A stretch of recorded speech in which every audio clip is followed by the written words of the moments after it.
কিন্তু 100% আমিতো কথা দি আছো না আমাৰ দিনত যোৱা 15 বছৰ কাৰ্যকালত কাকো উচ্ছেদ কৰা নাই আৰু এবাৰো নকৰিম কাৰণ মাটিৰ বাৰী কথাটো আমি বাৰে বাৰে বিপিএফ দল হিচাপে কৈ আহি আছো সংবিধানৰ গণ্ডিৰ ভিতৰত থাকি আমি যিমান বিটিসি বাকী ৰাইজ আছে বিটিসি বাকীসকলক আমি মাটি প্ৰদান কৰাটো আমাৰ দায়িত্ব এই হিচাপে আমি সকলোকে আমি যি ধৰণৰ মানে ব্যৱস্থা কৰিব লাগে ঠিক তেনেকৈ আমি ব্যৱস্থা কৰি দিয়াটো আমাৰ দায়িত্ব হ'ব যে বিপিএফ হিচাপে আমি ৰাইজৰ হৈ কাম কৰিবৰ কাৰণে ওলাই আহিছো ৰাইজৰ বিপদ আমি হোৱাটো বিচাৰা নাই ইয়াৰ কাৰণে বিপিএফ দল হিচাপে কোনো যদি বিপদ হ'ব বিচাৰিছে বা কোনো উচ্ছেদ কৰিব বিচাৰিছে আমি লিগেলি তেখেতসকলক কেনেকৈ ধৰণৰ সহায় কৰিব পাৰে আমি এইটোৱে চেষ্টা কৰি আছো যাৰ কাৰণে বিপিএফে সত্য কথাটো সদায় দাঙি ধৰি যাব ইয়াৰ কাৰণে কৈছো তেখেতসকলে যিটো ভুল কৰিলে সেই ভুলটো তেখেতসকলে ঢাকি থবৰ কাৰণে বিপিএফৰ ওপৰত দুখটো জাপি দি তেখেতসকলে এভেকশ্যনৰ কথাটো উদাই মুদাই কথা কৈ তেখেতক মানে দুখৰ পৰা হাৰি যাব বিচাৰিছে আহি থকা যিটো বিটিসি নিৰ্বাচন ইয়াৰ কাৰণে যথেষ্ট আমি মানে সক্ৰিয়ভাৱে আমি কাম কৰি আছো আৰু আহি থকা যিটো নিৰ্বাচন সেই নিৰ্বাচনত আমি বিপিএফ দল হিচাপে এবাৰ আমি জয়ী হোৱাটো নিশ্চিত আৰু এশ সংখ্যালৈ আমি চৰকাৰ গঠন কৰাটো নিশ্চিত হৈ আছে আৰু ওদালগুৰি জিলা হিচাপে আমাৰ যিমান মানে ব্লক কমিটি আছে সকলো ব্লক কমিটিৰ বিষয়ববীয়াসকলে কেন্দ্ৰীয় কমিটিৰ বিষয়ববীয়াসকলে তৃণমূল পৰ্যায়ৰ বিষয়ববীয়াসকলে সকলোৱে নিজৰ নিজৰ দায়িত্ব লৈ গ্ৰাছৰুট লেভেলত কাম কৰি আছে ইয়াৰ কাৰণে আমি ক'ব পাৰিছো যে আহি থকা দিনত আমাৰ 10টা সমষ্টিৰ ভিতৰত কম হ'লেও আমি 7টা সমষ্টি আমি আজিৰ দিনত মানে জিতাটো নিশ্চিত হৈ আছে চাওক এইটো ৰাইজে নিৰ্ণয় কৰিব কাৰণ আমিতো ভাবিছো যে আহি থকা দিনত আমাৰে চৰকাৰ গঠন হ'ব কাৰণ অলৰেডি যোৱাবাৰৰ যিবিলাক ৰিজাল্ট সেই ৰিজাল্টবিলাক যদি চাব যায় তেতিয়াহ'লে বিপিএফৰে বেছি সংখ্যা পোৱাটো নিশ্চিত হৈ আছে কাৰণ এমপি ইলেকশ্যনৰ কথাই চিন্তা কৰক মানে এমএলএ ইলেকশ্যনৰ কথাই চিন্তা কৰক তেখেতসকলে যৌথভাৱে যিটো ইলেকশ্যন খেলা হৈছিলে ইউপিপিএল বিজেপি এতিয়াতো বেলেগ খেলা হ'ব তেখেতসকলে আৰু এই হিচাপে বুজা যায় এবাৰ বিপিএফে আমি মানে সংখ্যাগৰিষ্ঠতা মানে লৈ আমি চৰকাৰ গঠন কৰাটো নিশ্চিত হৈ আছে কাৰণ হাগ্ৰামা মহিলাৰী ডাঙৰীয়া যিটো তেখেতৰ নেতৃত্বত 15 বছৰ অলৰেডি তেখেতৰ গভৰ্ণমেণ্ট অলৰেডি চলাইলে তেখেত 15 বছৰ কাৰ্যকালত ৰাইজে ইমান কষ্ট পোৱা নাছিলে বিটিসি বাকী ৰাইজৰ উন্নয়ন যথেষ্ট হৈছিলে কিন্তু এই 5 বছৰ কাৰ্যকাল যিটো প্ৰমোদ বড়ো ডাঙৰীয়াৰ যিটো 5 বছৰ কাৰ্যকালত মানে উন্নয়নৰ বস্তুটো দেখিব পোৱা নাই ৰাইজে ইয়াৰ কাৰণে ৰাইজে এইবাৰ প্ৰমোদ বড়োক সম্পূৰ্ণভাৱে নাকচ কৰিব এক লগ হোৱাৰ নোলোৱাটো এইটো মোৰ আজিৰ ডেটত মোৰ এইটো মঞ্চৰ পৰা কোৱাটো মোৰ ঠিক নহ'ব এইটো আমাৰ হাই কামান আছে অলৰেডি হাগ্ৰামা মহিলাৰী ডাঙৰীয়া স্পষ্ট ছ'চিয়েল মিডিয়াৰ যোগেদি কৈ আছে আমি কাৰো লগত মানে এলায়েন্স নোহোৱাকৈ আমি নিজাববীয়াকৈ ইলেকশ্যন খেলিম বুলি স্পষ্ট কৈ আছে এতিয়া আজিৰ ডেটত যদি এপছুৱে এনেকুৱা ধৰণৰ ক'ব বিচাৰিছে তেখেতসকলে কাম কাজৰ ওপৰত নিৰ্ভৰ কৰিব কাৰণ তেখেতসকলে কি কৰিব বিচাৰিছে আমিতো ক'ব নোৱাৰোঁ আৰু এপছৰ কথা মতে আজি আমি আমাৰ মতে আমাৰ বড়ো সমাজ বা আমাৰ বিটিসি বাকী ৰাইজে এইটো বিচাৰ কৰিব এপছুৱে কি ক'ব বিচাৰিছে আৰু এপছুৱে কি ধৰণৰ মানে পলিটিকেলি তেখেতসকলে কি ধৰণৰ মানে পদক্ষেপ ল'ব বিচাৰে তেখেতসকলে জানিব কিন্তু আমাৰ কথাটো স্পষ্ট বিপিএফৰ কথাটো স্পষ্ট আমি এইটোৱে ক'ব বিচাৰিছোঁ কোনে সংগঠনে কি ক'ব বিচাৰিছে আৰু কেনেকুৱা ধৰণৰ লৈ যাব বিচাৰিছে কাক লগত একত্ৰিত কৰিব বিচাৰে তেখেতসকলৰ কথা কিন্তু আমাৰ বিপিএফৰ কেন্দ্ৰীয় কমিটিৰ আজিৰ দিনত আমাৰ এইটোৱে নিৰ্দেশ দিছে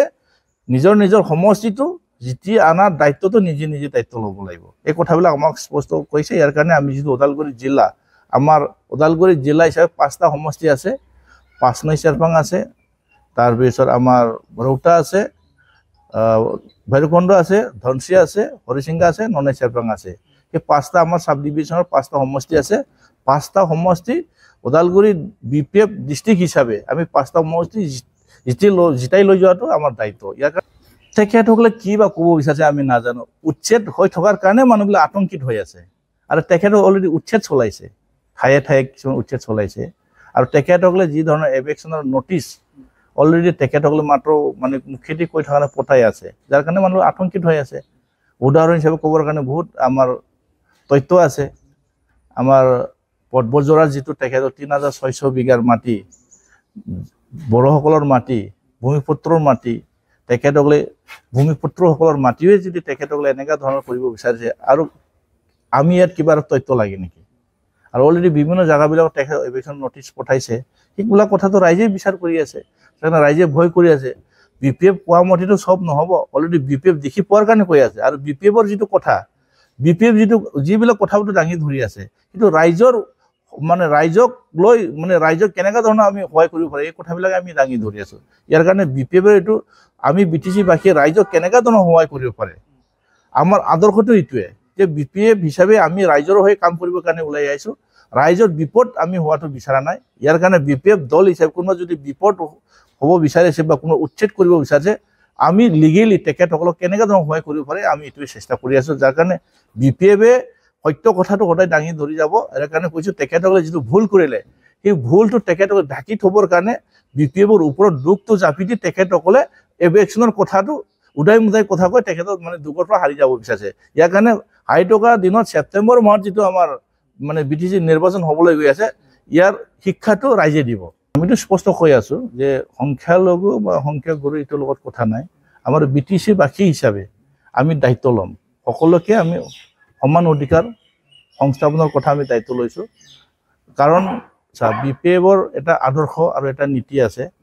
এই আদৰ্শ আৰু নীতিটো হৈ গ'ল আমি সমানভাৱে তেখেতসকলক মানে ভালকে মানে চোৱা চিতা কৰাটো আমাৰ এইটো দায়িত্ব ইয়াৰ কাৰণে আমি আশা কৰিছো যে বৰ্তমান আমাৰ যিটো মোৰ সমষ্টিত যিটো মাইনৰিটি ভোট যথেষ্ট আছে আৰু তেখেতসকলে মানে বৰ্তমান চৰকাৰৰ ওপৰত এটা ভয় ভাৱ সোমাই আছে তেখেতসকলে যি ধৰণৰ কথাবিলাক কৈ আছে মানে এটা কথা দি বেলেগ কয় আৰু কামেদি বেলেগ তেখেতসকলে চলাই আছে ইয়াৰ কাৰণে ৰাইজে এইটো বিচাৰ কৰিব আৰু যিটো দেখিছো আমাৰ ধনচিৰি সমষ্টিত মোৰ এটা বিশ্বাস ৰাইজে এইটো মানে নিৰ্ণয় কৰিব BPF-ৰ প্ৰতি মানে মানে যথেষ্ট ৰাইজে মানে ভোট দিব এইটো 100% আমিতো কথা দি আছো না আমাৰ দিনত যোৱা 15 বছৰ কাৰ্যকালত কাকো উচ্ছেদ কৰা নাই আৰু এবাৰো নকৰিম কাৰণ মাটিৰ বাৰীৰ কথাটো আমি বাৰে বাৰে BPF দল হিচাপে কৈ আহি আছো সংবিধানৰ গণ্ডিৰ ভিতৰত থাকি আমি যিমান BTC বাসী ৰাইজ আছে BTC বাসীসকলক আমি মাটি প্ৰদান কৰাটো আমাৰ দায়িত্ব এই হিচাপে আমি সকলোকে আমি যি ধৰণৰ মানে ব্যৱস্থা কৰিব লাগে ঠিক তেনেকৈ আমি ব্যৱস্থা কৰি দিয়াটো আমাৰ দায়িত্ব হ'ব মানে ডিস্ট্ৰিক্ট সভাপতি তেওঁ কৈছে যে যি হিমন্ত বিশ্ব শৰ্মা আৰু BJP আছে আমাৰ বিটিআৰত এবাৰ বড়ো ৰাজনীতি তেওঁলোকে কৰিব আহিছে এই কথা তেওঁ কৈছে আৰু কৈছে যে পূৰ্বতে যেতিয়া BPF-ৰ চৰকাৰ আছিল সেই BPF-ৰ চৰকাৰত তৰুণ গগৈদেৱে আপোনালোকৰ যি আঞ্চলিকতাবাদী দল BPF-ক সম্পূৰ্ণ কৰ্তৃত্ব দিছিলে কিন্তু UPPL-ক কিন্তু BJP-য়ে সম্পূৰ্ণ কৰ্তৃত্ব দিয়া নাই কিন্তু বৰঞ্চ তেওঁলোকে UPPL-ৰ ফালৰ পৰা BJP-ৰ UPPL-ৰ পৰা পৰিষদীয় যি কোকৰাঝাৰখন আছে কাঢ়ি নিবলৈ চেষ্টা কৰিছে বুলি তেওঁ ভয়ংকৰ অভিযোগ কৰিছে এলায়েন্স কাৰ চৰকাৰ এলায়েন্সটো আমাৰ লগত নহয় না UPPL BJP-ৰে চৰকাৰ আৰু বৰ্তমান তেখেতসকলে কেন্দ্ৰীয় আৰু মানে ষ্টেটত তেখেতসকল এলায়েন্স চৰকাৰ চলি আছে মানে তেখেতসকলে কিবা কৰিছে তেখেতসকলে জানিব অভিযোগ আমাৰ ওপৰত কিয় দাঙিব বিচাৰিছে তেখেতসকলে আমি BPF বিষয়ে অপজিশ্যনত আছো আমিতো তেখেতসকলৰ কথাবিলাক আমি ক'ব যোৱা নাই কাৰণ তেখেতসকলে কিবা পাই আছে কষ্ট পাই আছে চাগে তেখেতসকলে যাৰ কাৰণে এইবিলাক কথাটো ক'ব লগা এজন জিলাৰ সভাপতি ডাঙৰীয়াজনে যদি এনেকুৱা ধৰণৰ মন্তব্য দিয়ে কিবা নহয় কিবা ভিতৰত চলি আছে তেখেতসকলৰ মাজত ইয়াৰ কাৰণে আমাৰ তেখেতসকলৰ ওপৰত আমাৰ ক'ব লগা দৰকাৰ নাই আমি তেখেতসকলে কি ক'ব বিচাৰিছে আৰু কি বুজাব বিচাৰিছে আমি এইটো মানে আমাৰ দৃষ্টিভংগী নহয় আমাৰ দৃষ্টিভংগীটো হৈ গ'ল আমি আমাৰ চৰকাৰ আনা আৰু তেখেতসকলে অলৰেডি গম পাইছে তেখেতসকলে চৰকাৰ গঠন কৰিব যে নোৱাৰিব ওদালগুৰি জিলাত যিমান সমষ্টি আছে ইয়াতে নীল হ'বলৈ গৈ আছে এইবিলাক কথা গম পাই তেখেত হয়তো উবল দুবল ভুকিব পাৰে আপুনি কি ভাবে যে BJP-য়ে UPPL-ক ফ্ৰী হেণ্ড দিয়া নাই এইটো তেখেতসকলৰ কথা ইয়াত মই মাজত সোমাই যাব বিচৰা নাই কাৰণ অলৰেডি তেখেতসকলে এলায়েন্স তেখেতসকলে জানিব আমিতো অপজিশ্যন আমিতো মানে তেখেতসকলৰ মানে বাহিৰত আছো আমি ভিতৰত নাই তেখেতসকলে কেনেকুৱা ধৰণৰ ফ্ৰী হেণ্ড পাইছে ফ্ৰী হেণ্ড পোৱা নাই তেখেতসকলৰ কথা এতিয়া এই সময়ত তেখেতসকলে যিটো মানে ক'ব বিচাৰিছে ইয়াতে বুজা যায় কিবা হৈছে তেখেতসকলৰ ভিতৰত আৰু এজন সভাপতিজনে যদি এনেকুৱা যদি কথাটো ক'বলৈ তেখেতসকলে মানে বাধ্য হৈছে তেতিয়াহ'লে কিবা এটা হৈছে ইয়াৰ ভিতৰত ইয়াৰ কাৰণে মই ইয়াৰ ওপৰত মাত মাতিব বিচৰা নাই আমাৰ কথাটো সুকীয়া আমি BPF হিচাপে আমাৰ আদৰ্শ মতে আমি কাম কৰিম